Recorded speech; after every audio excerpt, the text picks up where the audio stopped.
What's going on, guys? I'm back with another one, and I just watched a movie called The Beekeeper, starring Jason Statham,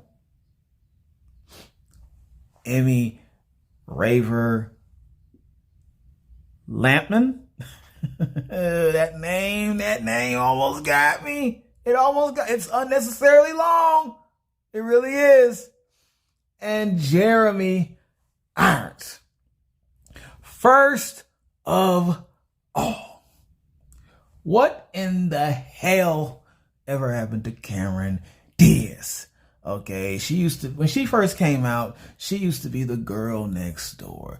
That girl that was in almost every hot comedy out at the moment. And she always played the character that was just dumbfounded or just so girl next doorsy, dumb, that she just didn't know what was going on, and I didn't mean to do that. I'm just the girl next door, and because she was so hot, and she was hot, that she got a pass. No matter what she did, she could do no wrong because she looked good in every movie. You're not getting a pass with me. Even though you look good, you're not getting a pass. Okay, because in the first movie that I remember her from, it was 1994, The Mask. Okay, this is her first big one. There was something before that. I can't remember what it was, but there was something.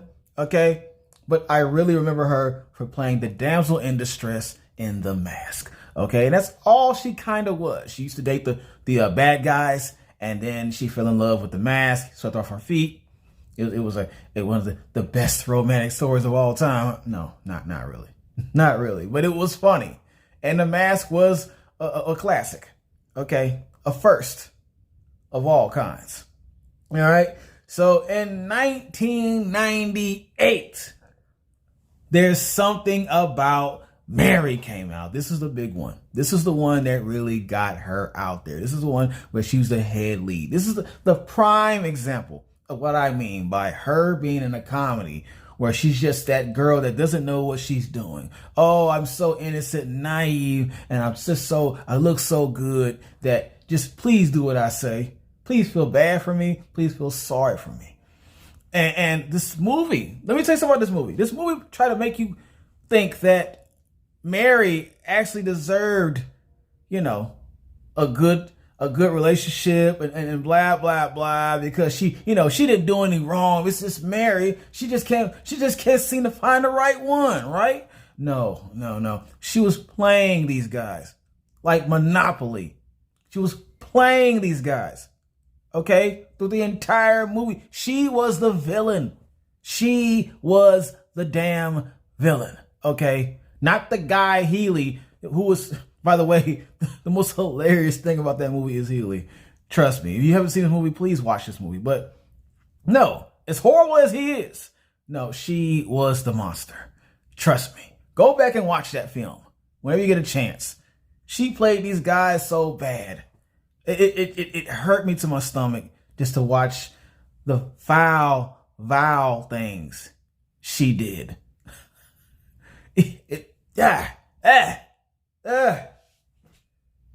Then in 2000, Charlie's Angels came out, and its entire franchise, all right, or whatever you can call it. Honestly, Charlie's Angels 2 was the better one. Part 1 was cool because, it was time to see a new generation take on a Charlie's Angels mantle. How are they going to do this with Lucy Liu and Drew Barrymore and Cameron Diaz? Darren Diaz, that should be a good name too.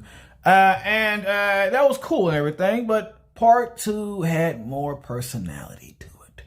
All right, it jumped out at me a little harder than part 1. The villains were better. The humor was better in part 2. I loved everything about part 2. Full Throttle, that's the better one. I could say it's the best out of all the 3, but I'm not. That reboot, we're not doing it. I'm not even claiming that. We're not claiming that crap. Didn't even go see it. Why? Why did it exist? Please explain to me one day when you have the chance why that movie existed. Anyways, she also played the girl next doorish type character who was just dumbfounded once again. She played that character in particular out of the Charlie's Angels. So she keeps on doing the same thing. All right. Doesn't mean it's bad or good. It's just what she does. Then in 2001, Shrek came out and everything after that. Okay. And she played Fiona, the voice of Fiona. Yeah, she was normal at first, but then she turned into Fiona. And it just keeps the whole thing going on of how she plays her roles, what kind of character she wants to be, because Fiona was just that innocent girl on the side who, used to be normal and now she's that. And I would have never imagined that was Cameron Diaz's voice unless I was, if he didn't tell me, because the comparison just doesn't click. But when you watch the movie now, or when I watch the movie now, I'm like, oh yeah, okay. Now I'm even further realizing that is her voice. That is most definitely her voice. Okay. And it worked. It really worked. All right. So I respect that. But then in 2002, The Sweetest Thing came out. We're going back to those comedies I was talking about earlier. Remember that? Remember those comedies where every time she's in it, she's that innocent girl next door who doesn't know what she's doing, and all the trouble, the harm she's causing is harming other people. Yeah. She did that very well in this movie. It was actually a good, underrated movie, to be honest with you. It just had a lot of the right kind of messed up humor that I like. Okay? Not fantastic, but it made me chuckle here and there. I enjoyed it. Very, very overlooked. I'll put it like that. Very overlooked film. If you haven't seen this, please watch it. Check it out. Give it a look. Yeah, it'll entertain you a little bit, okay? Then in 2008, What Happens in Vegas came out. Now, that statement is so true to the title and the movie itself, because what happened in this movie is going to stay in that movie. I don't remember a damn thing that happened in this movie. I don't even remember what the plot was. They go to Vegas. We know that. We know they go to Vegas. That's as much as we're going to memorize right now. Okay? Other than that, I just don't know what happened. I don't know what happened. Please explain it to me. I'm going to have to go back and watch this movie again if I dare to. I don't know if I want to. I know it has Ashton Kutcher in there. I'm just not in the mood to watch an Ashton Kutcher movie right now. I don't think. But when I have the time, I'll go back and I'll look and I'll see what I forgot and why I forgot about this movie that I know I saw. Okay. But I'm sure she played the same redundant role in this one too. Just happened to be around a bunch of funny things going on and she doesn't know because she's innocent. All right. Then in 2011, last but not least, Bad Teacher came out, which is also some kind of a franchise. I didn't know it had a part 2. I never knew it had a part 2. I saw it on IMDb or BD or whatever the hell. Now I'm going to have to go back and watch that movie if it's real. I hope I'm not being pranked. Because I had never seen any trailers or anything for this movie. For part 2. Part 1, yes. Of course. By the way, part 1 was funny as hell. Really funny. It told so much truth on just probably how teachers really talk and how they think when there's no kids around. Okay? And Justin Timberlake was in there, busting his comedy chops up in there.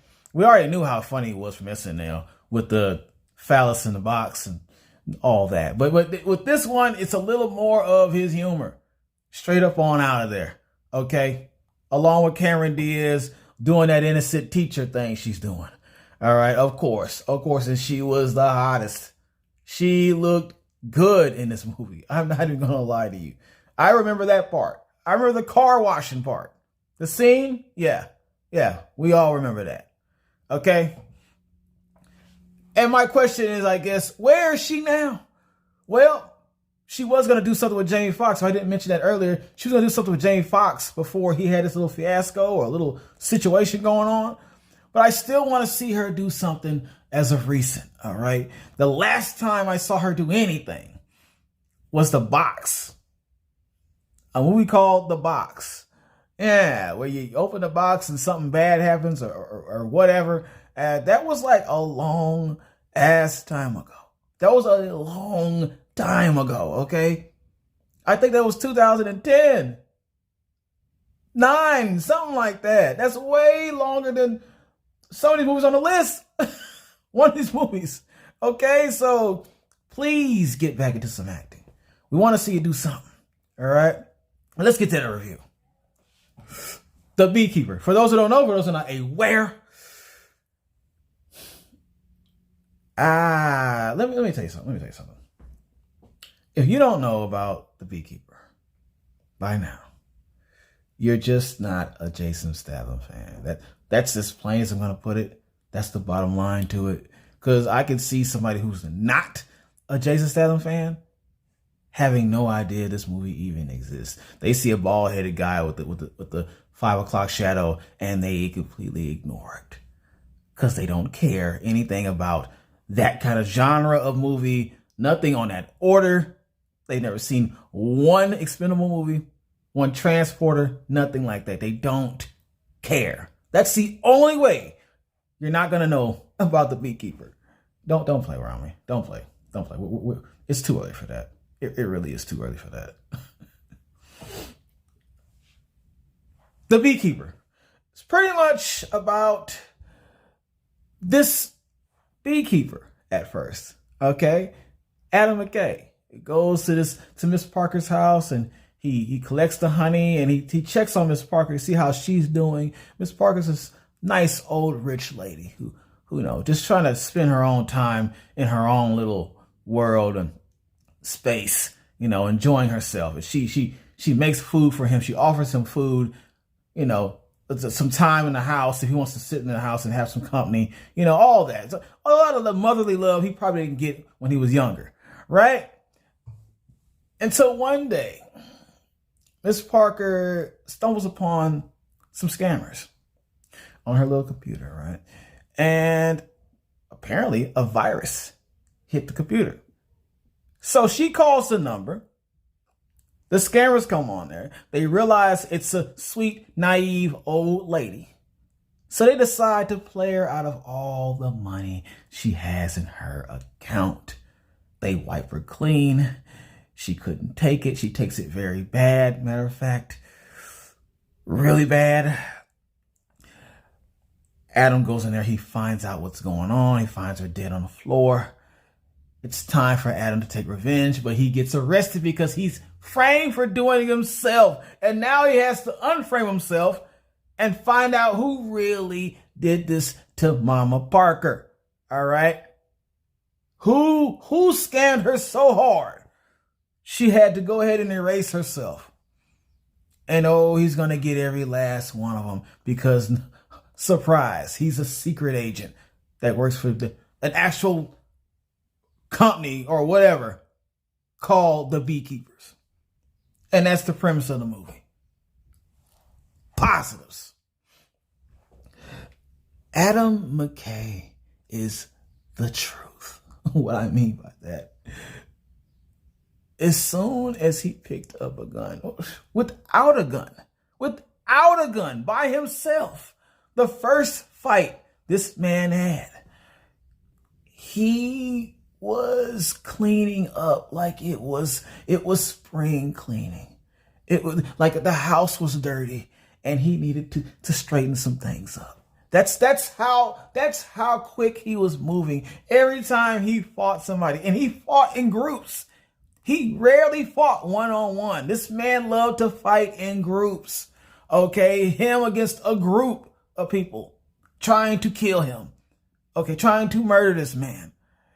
But the action was so crazy in this movie. Jason Statham does a great job almost every time he's in an action movie. And why would he slack on this one? He did a stupendous job. Stupendous. This man left crowds of bodies on the floor. Almost in every scene. He was so in your face. Like, here's another word I want to say, but I don't want to get in trouble. He was so in your face with this. All right. There was one scene where he was already crept up on the unexpected foes, and they were asking him, "Well, sir, what are you doing here?" And he was like, "Oh, well, you know, if it was me, I wouldn't just sneak up on you or something, so and so. But I know me, because I'm the one that's about to burn this place down." And that was crazy and insane. Of course, I'm paraphrasing, but he didn't exactly say all that. But that was such a crazy scene. And I've never seen a protagonist just sneak up on his enemies like that. Just so nonchalantly. It was insane. Completely. The Beekeeper had the FBI and the CIA shook. Second positive. My bad. Second positive. He had all the branches scared of one man. Even though the Beekeepers themselves are a branch, but they don't work in groups. They don't work in groups, of course not. But just one person. The FBI couldn't mess with them. The CIA couldn't do anything with them. Any other abbreviation, a bunch of letters behind it, they couldn't do anything either.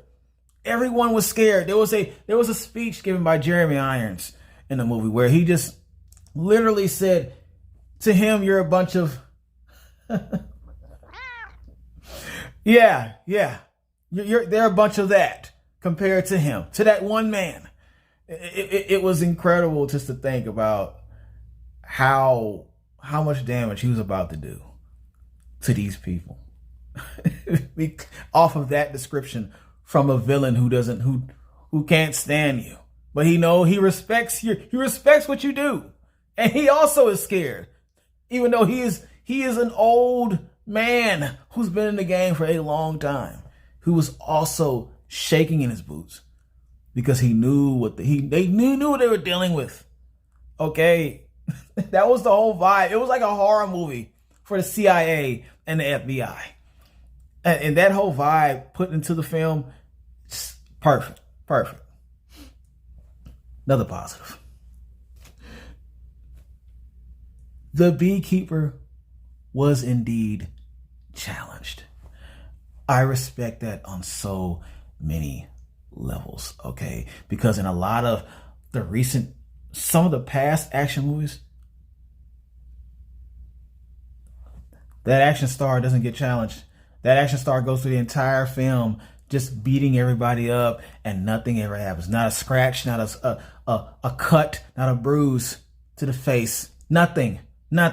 I can't stand action movies like that. Maybe that worked for the 80s and it was funny and whatnot, the Chuck Norris and all that. But no, this is not the 80s. We need realism. We need somebody who actually gets hurt.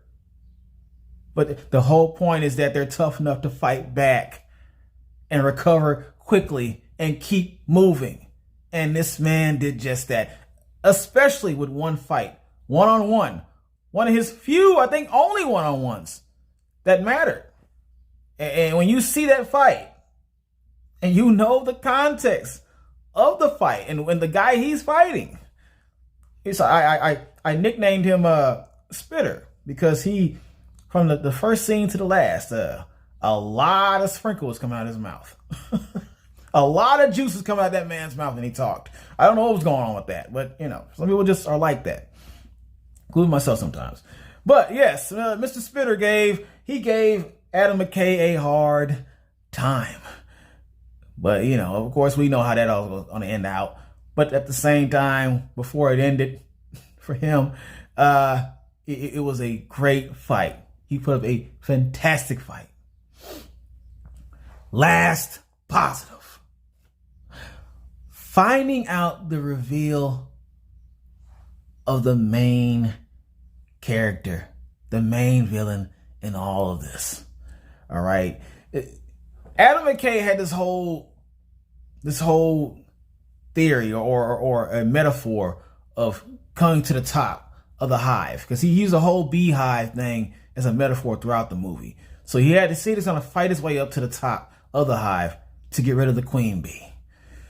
When you find out who that queen bee is, it's crazy. It's crazy on a couple levels.